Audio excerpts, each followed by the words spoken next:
Mi nombre es Gilberto Guardia, soy arquitecto, soy socio de una firma de arquitectura que se llama Femur Arquitectura. Llevamos aproximadamente 15 años operando en Panamá bajo esa firma. Hemos hecho un poco de todo en la ciudad de Panamá y en otras partes del país, pero básicamente lo que nos caracteriza es que somos una firma que vemos el diseño, primero vemos el diseño como una herramienta muy útil, vemos el rol del arquitecto como una figura cuya misión es resolver problemas como objetivo principal. Y vemos el diseño como un proceso simplemente mediante el cual se van identificando parámetros y se van resolviendo esos parámetros y tenemos la creencia fuerte que cuando esos parámetros se siguen al pie de la letra y se responden a ellos adecuadamente, lo que surge de ahí es arquitectura y es belleza son edificios con alto valor porque si está la honestidad del proceso, está el resultado final y el resultado final informa sobre eso. No vemos el proceso de arquitectura como un proceso mediante el cual se toma un programa y se le inyectan accesorios para embellecerlo o se le inyectan elementos de diseño para hacerlo que parezca de tal manera o que se vea de tal estilo, sino que nos gusta ir llevando este proceso, como les digo, como un proceso muy científico de resolver problemas, ¿no?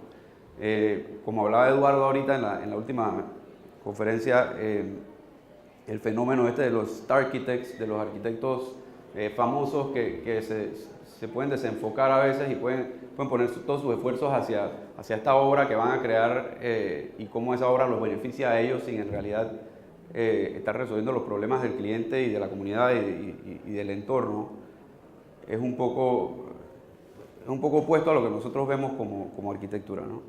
Entonces, un poquito de introducción a todo esto, para los que son de Panamá, que ya conocen la ciudad, igual no la vemos todos los días y quizás no percibimos todos los días qué está detrás del crecimiento de la ciudad de Panamá y de la historia de la ciudad, y los que no somos aquí menos. Pero la ciudad de Panamá es una ciudad sumamente interesante en la manera que creció y que se desarrolló, y si uno llega a entender un poco de eso, empiezas a ver un montón de fenómenos que han surgido y por qué han surgido. Una de las cosas más notables quizás es que esta es una imagen de la ciudad de Panamá, una porción de la ciudad de Panamá que en el año 2000, cuando yo puse esta imagen aquí, o sea, creé esta imagen, esto era gran parte de la ciudad. Ya esto es un pedacito pequeño de la ciudad como metrópolis y solo han pasado 15, 16 años. Pero igual se ve el ejemplo. Aquí estamos viendo el área del casco antiguo y esta fue la primera parte de la ciudad de Panamá, el primer punto donde nació la ciudad de Panamá. La ciudad empezó a crecer y desde su inicio, desde que empezó a crecer, la ciudad de Panamá colindaba con el Océano Pacífico, obviamente, colindaba con la entrada del Canal de Panamá y colindaba con la zona del Canal de Panamá, que era la zona, para los que no saben, era mediante los tratados con los norteamericanos, era una franja a 5 millas de cada lado de la trecha del canal, que era territorio estadounidense. Entonces la ciudad de Panamá creció, o sea, estuvo forzada a crecer como una horma desde aquí, solamente linealmente en esta dirección, no podía crecer ni para acá, ni para acá, ni para acá, ni para ningún lado. Y se fue desarrollando de una manera bien peculiar, porque lo que sucede normalmente en una ciudad cuando empieza a crecer es que tú tienes el centro histórico y ese centro se empieza a expandir radialmente, pero uno tiene que seguir pasando por el centro histórico y el centro histórico es físicamente un punto estratégico todavía y sigue teniendo importancia. Entonces la idiosincrasia de la gente sigue siendo que lo antiguo hay que rescatarlo y hay que vivir con lo antiguo y hay que aprender a remendarlo y adquiere valor y todo lo demás. En el caso de nosotros, pienso yo que tuvo mucho que ver el hecho de esta forma física, el casco antiguo cayó en un abandono cuando la gente más pudiente que vivía en la ciudad se vieron incómodos por el espacio y porque estaban muy apiñados y la ciudad no tenía la infraestructura adecuada. Se creó este sector de la Exposición y de Bellavista, que fue como el suburbio, que todo el mundo se mudó allá y fue la nueva ciudad y todo lo demás, y la ciudad del casco antiguo como que cayó en el olvido. Años más tarde pasó algo similar cuando esto se volvió incómodo y surgieron las áreas de Marbella y de Barrio y otros desarrollos de Betania y todo lo demás, y la ciudad siguió creciendo. Siempre lo antiguo se dejaba como en el olvido y se dejaba ahí tirado. Y yo siento que eso fue forjando la idiosincrasia de nosotros en Panamá como ciudad. Todavía se vive. Todavía estamos en un punto en donde tenemos estos suburbios más grandes de Costa del Este. Costa del Este se volvió un poco incómodo ya, entonces surge Santa María y todo es como, la gente siempre quiere estar como en la barrera nueva o en la última novedad de ciudad, pero siento que necesitamos un poco de afán hacia ver qué se hace con lo viejo y cómo se trabaja sobre eso, ¿no? Este tipo de crecimiento llevó a lo que vemos hoy en día, que es esta ciudad vertical que simplemente, como la ciudad estaba tan forzada a crecer radialmente, el sprawling o el crecimiento lineal hacia las afueras fue mucho más duro y la ciudad se vio forzada a hacer edificios más altos, a densificarse bastante rápido, ¿no?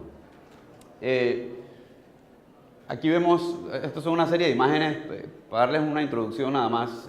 Esta es la ciudad de Panamá en los años 80 y esta es la ciudad de Panamá hace unos años atrás. Ya de por sí esto está obsoleto, desde el mismo punto de vista más o menos. Esto fue tomado como en el 84, por ahí más o menos, y esto es una vista de la ciudad de Panamá como al principio de los 2000 probablemente, o cuidado ya un poquito antes.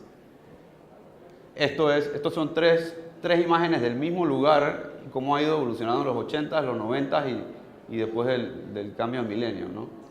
Es realmente impresionante y quizás no se capta tanto, pero por ejemplo este pedacito que estamos viendo acá, este pedazo que estamos viendo aquí, termina siendo este pedacito de acá solamente. O sea, la ciudad incluso ha crecido hacia el mar y ha crecido para todos lados. Entonces, un poco del propósito de esta charla, a mí me pidieron que hablara sobre arquitectura para promotores. Yo siento que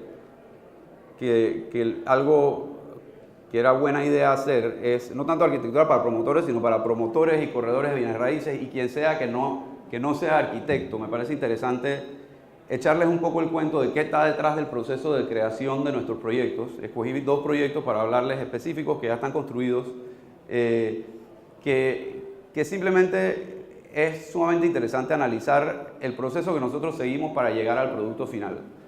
Y el propósito de eso es que ustedes, como no arquitectos, puedan ver un poquito de qué se trata la arquitectura y qué hay detrás de eso, y que va mucho más allá de que si algo se hace en base a que se va a ver bien, o que se va a ver de tal estilo, o sea, es algo mucho más. Hace poco estaba viendo en un documental una frase de Steve Jobs que decía que el diseño no es solo cómo se ve y cómo se siente, sino también cómo trabaja, cómo funciona. O sea, que yo creo que es sumamente valioso ese comentario. Yo y la organización de nosotros, FEMUR, somos fieles creyentes en esa teoría, ¿no?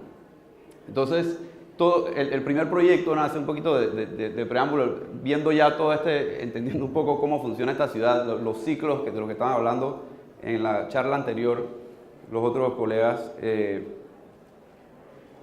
Hubo un ciclo de estos hace un par de años atrás, de un boom inmobiliario enorme, que fue muy fructífero para todos y que de repente se vio alrededor del 2008, cuando todo se frenó en el sector inmobiliario. Nosotros como arquitectos, que de un día para otro estábamos llenos de trabajo y de repente no teníamos mucho trabajo que hacer, empezamos a decir, bueno, ahora el rol de nosotros como personas pensantes y como resolvedores de problemas es que tenemos que trazar nuestro propio camino, ¿no? Tenemos que ver qué es lo que vamos a hacer y de alguna manera encontrar, si no hay un cliente que llegue y nos toque la puerta, encontrar qué podemos hacer en este tiempo hasta que las cosas cambien un poco. Se nos ocurrió, analizando un poco el entorno alrededor de nosotros en ese momento, que había habido una cantidad enorme de gente extranjera que había venido a Panamá durante todo ese frenesí de bienes raíces, y había comprado terrenos en lugares remotos, porque eran buenos deals y buenas ofertas, y no sé qué, y ya cuando se habían apaciguado las aguas, se habían encontrado con estos terrenos en el medio de la nada, se habían dado cuenta que era mucho más difícil para ellos agarrar esos terrenos y hacer algo útil con ellos, se habían dado cuenta que no era tan fácil y tan barato como ellos habían pensado al principio desarrollar un proyecto allá.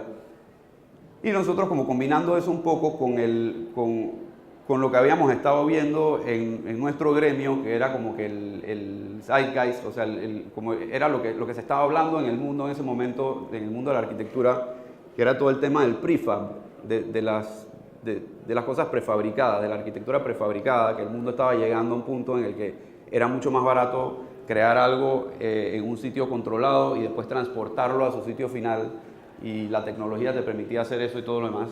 Empezamos a tratar de ver cómo nosotros de repente podíamos aprovechar esa oportunidad que había de toda esta gente con terrenos vacíos que no tenían el presupuesto para contratar un arquitecto y que les hiciera de una manera customizada su casa a su medida. El mismo equivalente de alguien que ya no puede pagar una camisa hecha por un sastre y se va a una tienda de ropa a comprar una camisa. Era una idea que se caía de su peso, ¿no? El tema era cómo uno la aplicaba a Panamá y cómo uno la adaptaba a la situación que teníamos, porque no era... Ahora lo oyen mejor, o me han estado oyendo bien. Ok. El tema era cómo uno hace esto local, cómo uno lo hace, cómo uno pone los pies en la tierra, que es uno de los roles más importantes de un arquitecto, es okay, cómo agarro esta idea fantástica y la aplico a mi entorno, ¿no? Entonces, pensando un poco en el tema desde el principio, identificamos como 3 parámetros principales en este proyecto. Uno era el terreno, era cómo lidiar con el terreno, cómo reaccionar al terreno, cómo estas casas tenían que tratar al terreno.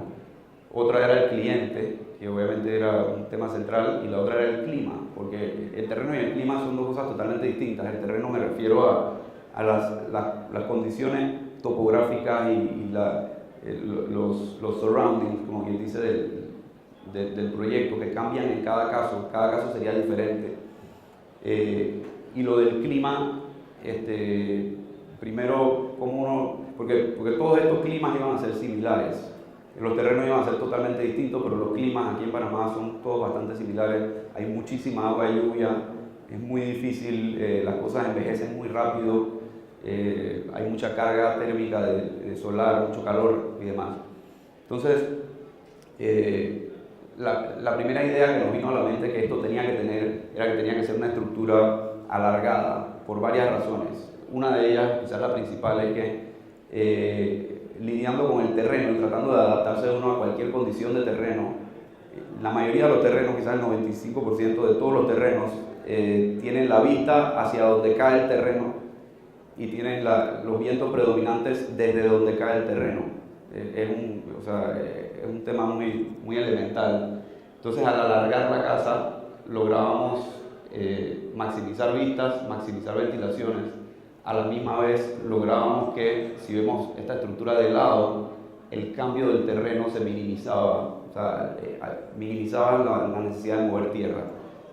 También facilitaba el crecimiento de la casa hacia los dos lados. O sea que vimos que ese era el primer parámetro, era hacer una estructura que fuera predominantemente alargada, ¿no?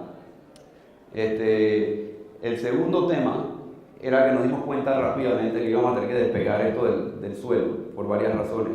Iba a tener que ser una estructura despegada del suelo por la ventilación, por el tema del manejo de las aguas de lluvia, por el envejecimiento, ¿no?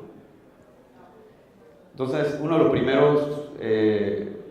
las primeras propuestas de la casa con las que salimos fue algo así, que tenían un área de sala, comedor, cocina abierta, 2 recámaras con 2 baños, uno contra el otro, uno estaba dentro de la recámara y el otro acá. Y esta casa tenía las columnas por fuera de la casa, de manera que las columnas podían ir a una velocidad, o sea, la estructura de la casa se podía ir a una velocidad y por el otro lado uno podía ir construyendo el resto de la casa. Y no había, la ruta crítica era mucho más flexible, un cronograma de construcción. Hicimos una serie de modelos que eran todos diferentes versiones del mismo sistema, porque nos dimos cuenta que el secreto era hacer algo muy modular, que simplemente se cambiaran pocas cosas y quedara desde un estudio con un baño hasta una casa con 3 recámaras y una sala y decks y todo lo demás, ¿no? Todas las diferentes variaciones de eso. Entonces empezamos a analizar como el proceso de construcción de esto. Primero se hacen las fundaciones, que son sumamente sencillas de hacer, se erigen las columnas, se ponen las vigas de piso, se tira el piso, se pone el techo, y todo lo fuimos descifrando cómo hacerlo con piezas locales que estaban disponibles en el mercado local. Tubos cuadrados de acero que se consiguen en cualquier, casi que abarrotería aquí, techos metálicos, paredes de madera con fibrocemento, o sea, materiales sumamente básicos, pero usados de una manera tecnológicamente avanzada. Estas son algunas de las imágenes de cómo las casas se estarían viendo.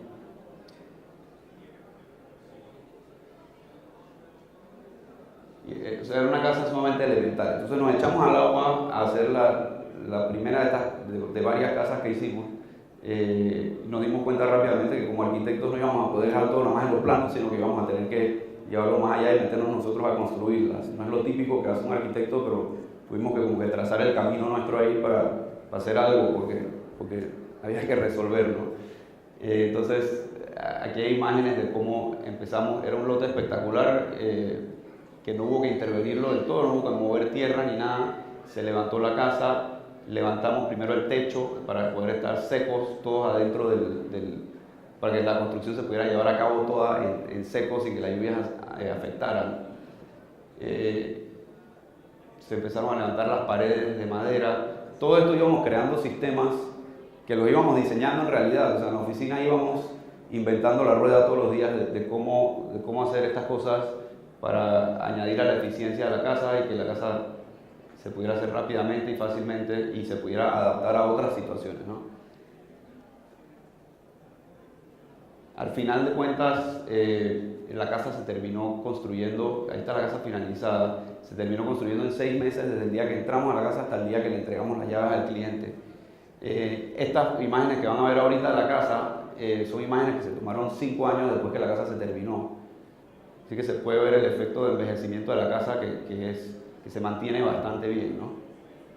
Al final termina siendo una casa, hicimos varias, esta fue la primera que hicimos, pero todas son similares, pero lo bonito de esto es que es un sistema que se puede ajustar a cualquier terreno, a cualquier situación, a cualquier cliente, y es una solución constructiva que conlleva una casa que engaña en el sentido que uno la ve y uno piensa que quizás esto fue diseñado para que tuviera cierto estilo o tuviera cierto look, pero en realidad todo fue derivado del proceso de las necesidades que tenía el sistema para funcionar, ¿no?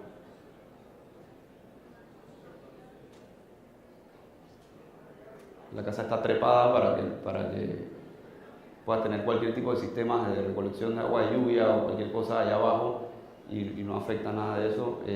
La humedad no le pega a la casa, tiene un aislamiento espectacular y tal.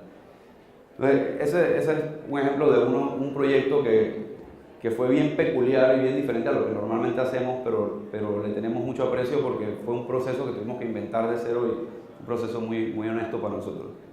El segundo proyecto que les quiero enseñar es un proyecto que se llama Midtown, que es un proyecto quizás mucho más típico en cuanto a programa, un edificio de oficinas aquí en la ciudad de Panamá, cerca de aquí, 14.000 metros cuadrados de venta de área de oficina, con un requisito particular de aquí de San Francisco, que es la cantidad de estacionamientos, que es un estacionamiento cada 25 metros cuadrados. Pero que lidiamos con él de una manera también muy similar al proceso de la primera casa, y el resultado fue totalmente distinto, porque nuevamente son parámetros y como uno responde a los parámetros, al final el resultado es algo honesto. Estamos hablando del área aquí de San Francisco, que es un área sumamente rica en cuanto a tejido urbano. O sea, aquí tenemos, este es un supermercado, esta es una piscina municipal, estos son edificios establecimientos de comida rápida, edificios de oficina, edificios de apartamentos, hay de todo aquí, ¿no? Está todo mezclado, y nos pareció un área bien interesante, y uno de los retos más grandes es que la zonificación actual no permitía hacer edificios de oficinas en el área de más de 3 pisos o algo así. Permitía hacer edificios residenciales de 60 pisos si uno quería, pero de oficinas no. Y eso venía de una tendencia quizás un poco obsoleta de las autoridades, en las que no querían mezclar los programas en la ciudad porque querían sectorizar todo y que un área fuera totalmente residencial y otra área fuera totalmente comercial. Nosotros como arquitectos sentíamos que eso estaba equivocado y que había mejores soluciones y todo lo demás. Entonces lo que hicimos fue que armamos todo un argumento, un documento para el Ministerio de Vivienda. El Ministerio de Vivienda tiene una figura que se llama tolerancia o excepción, en la que si uno le plantea un caso y el caso es suficientemente válido, ellos otorgan una excepción a la norma para ese proyecto. Nos tomó como un año más o menos armar todo este caso, y básicamente el caso lo que decía era que en este lote nosotros y el promotor iba a hacer un edificio de 60 pisos de alto, de un apartamento por piso, porque la zonificación lo permitía y todo estaba en orden, y que ese edificio iba a tener una descarga de aguas servidas de tanto al día, y una descarga de tráfico de tanto, y una descarga eléctrica y una demanda eléctrica en la calle de tanto, a menos que ellos nos otorgaran una excepción para hacer un edificio de oficinas de 15 pisos que tenía estas cargas y estos niveles de tráfico y todo lo demás. Y las proporciones eran obvias, que esto era mucho más saludable para la ciudad que esto. Entonces al final nos otorgaron la tolerancia. Ese fue como el primer obstáculo que sobrepasamos, ¿no? De ahí empezamos a analizar cómo uno empieza a diseñar un edificio de oficinas en la ciudad de Panamá. Uno de los parámetros más importantes, o quizás hay dos parámetros que son los más importantes. Uno es cómo uno lidia con la eficiencia energética, y el otro es cómo uno lidia con las colindancias. En un área como San Francisco, tú tienes la vista a la calle, y en los otros 3 lotes alrededor tuyo probablemente te van a hacer edificios el día de mañana. Entonces hay que lidiar con esas colindancias y esas proximidades. La lidiar con el clima es sumamente importante, especialmente la carga térmica solar. Estos edificios tienen que tener mucho vidrio porque nadie quiere un edificio de oficinas con ventanas pequeñas, pero a la vez el sol pega duro. Entonces, ¿cómo uno hace que la piel del edificio, la misma piel, actúe como actúan las pieles de muchos reptiles y o sea, que la misma geometría de la piel prevenga que entre tanta carga solar, ¿no? Entonces empezamos a hacer estudios de desolamiento. Panamá tiene la particularidad que estamos tan cerca del Ecuador que el sol pega por algún lado en todo momento del año. O sea, no es los lugares más alejados del Ecuador, uno tiene el sol, obviamente el sol sale por el este y se pone por el oeste, pero siempre tiene una orientación hacia el norte o hacia el sur. En Panamá en la mitad del año es hacia el norte y en la mitad del año es hacia el sur. O sea que estamos fregados por todos lados, ¿no? Entonces, ¿cómo uno hacía? O sea, poniendo las cosas en la balanza, los meses más húmedos, hicimos el análisis que los aires acondicionados tienen que trabajar más duro durante los meses más lluviosos. Entonces, ¿cuáles eran esas orientaciones y cómo las protegíamos más? Aparte de eso, los sistemas de consumo eléctrico del edificio y tal,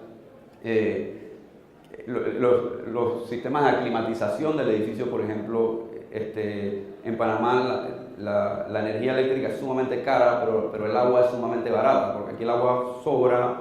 Obviamente hay momentos de escasez, pero en general el agua es un recurso que es mucho más abundante que la energía eléctrica, por ejemplo. Entonces, ¿cómo hacíamos un sistema de climatización que quizás a costa de gastar más agua consumiera menos luz? Entonces, el tema de las colindancias, empezamos a jugar con que teníamos un volumen de parking de 9 pisos de alto, y cómo uno hacía que eso no se sintiera como que este era un edificio de estacionamiento simplemente, y cómo jugábamos volumétricamente con las partes de las oficinas arriba. Las colindancias, la zonificación te permite adosarte a tu vecino en ciertos niveles, cómo uno se aprovechaba de eso, pero sin tener como estos muros enormes que se sintieran inhumanos. Y hicimos varios análisis de todo eso. Al final quedamos con un edificio que tiene una planta baja, que tiene locales comerciales y tiene un espacio como un light well aquí, un atrio que baja a un sótano de estacionamientos de visitas, de manera que lo que te recibe cuando llegas al estacionamiento de visitas es una procesión hacia el vestíbulo. Tenemos los 9 niveles de estacionamientos, y arriba una planta de 5 módulos de oficinas que son totalmente flexibles, uno con el otro, se pueden unir, se pueden separar. El edificio está diseñado para que sea totalmente conectable o desconectable. La parte de atrás del edificio, que es la que colinda con los posibles edificios futuros, es una parte que ahora vamos a ver en las imágenes, es mucho más cerrada, mucho más privada. Incluso en las dos oficinas de atrás les hicimos estos saques aquí para que una oficina gerencial dentro de la oficina pudiera tener la vista siempre hacia la calle, ¿no? Y las oficinas del frente, que son las que más vista iban a tener y por ende más vidrio, le hicimos una piel diseñada específicamente reaccionando contra cómo se comportaba el sol en esos ángulos y cómo era la manera de bloquear de sobremanera la carga solar, ¿no? Entonces hicimos una serie de detalles, por ejemplo, esto es un poco difícil de entender y quizás es un poco técnico, pero esta es una vista lateral. Imagínense que aquí hay una persona parada aquí así, y esta es la ventana del edificio desde el piso donde está parado hasta la losa del piso de arriba. Este edificio tiene alturas de 4,20 metros en las oficinas, entonces toda esta parte de acá arriba no tiene razón de tener vidrio, por ejemplo, porque nadie puede ver ahí arriba trepado, entonces ahí bloqueas un montón de sol. Esto tiene como un gorrito aquí que también bloquea algo de sol, y con la misma ventanería fuimos haciendo como una serie de casillas así que metían un poco el vidrio o la piel del edificio y te protegían un poco de cómo ese sol entraba. Cuando el sol entra en ángulo, estas paletas que están aquí hacen que entre mucho menos luz, ¿no? Y el estacionamiento siempre lo pensamos como que tenía que ser algún tipo de piel permeable que dejara pasar el viento y dejara pasar la luz, pero que te diera algo de privacidad. Y cómo hacer eso y cómo que fuera un material que envejeciera bien, que no hubiera que estar pintando ni nada de eso, sino que fuera de un material que ya le da el color que tiene, ¿no? Entonces, al final, esta es la imagen del edificio, que aquí se puede ver claro la parte de atrás, que es mucho más privada, tiene ventanas más pequeñas pero largas, que igual tiene un montón de vista.